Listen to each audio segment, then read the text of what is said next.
In the thirst for knowledge and information, there's a critical component, and that component is salvation.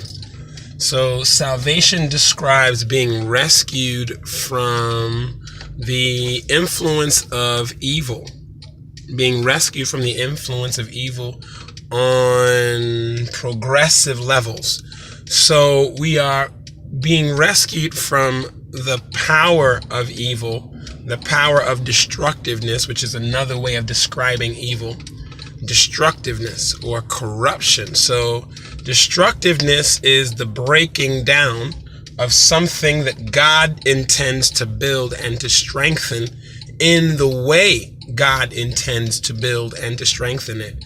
So evil destructs, deconstructs, breaks down what God intends to build up.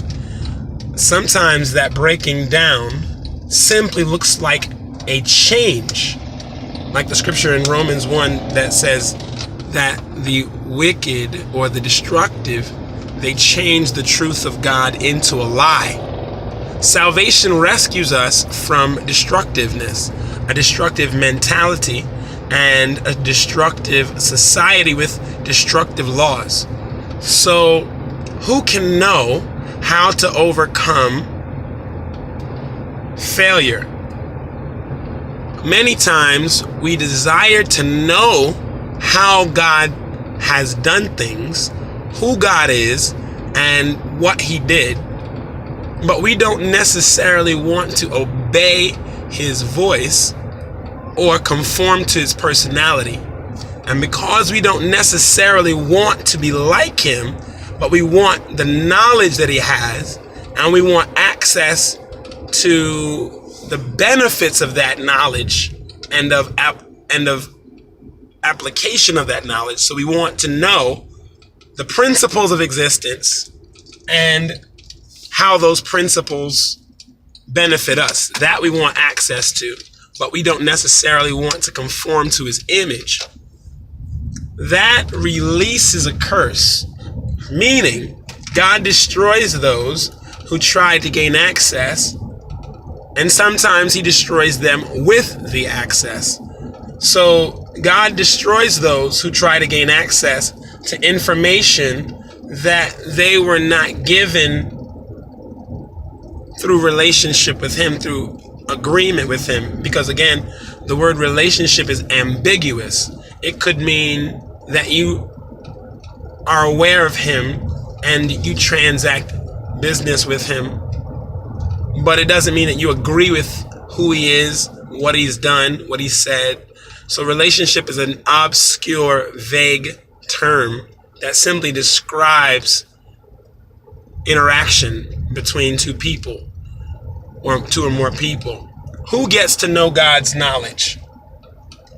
The destructive don't have the right to know the things that God is doing, and when they try to know what God is doing without wanting to relate to him, then he marks them for destruction, because he's not mocked. You can't mock God. You can't gain access to his knowledge unless you desire to serve him according to his will. And so there are a lot of truths that we want access to, that the world wants access to, and that generally God gives them access to through the scriptures.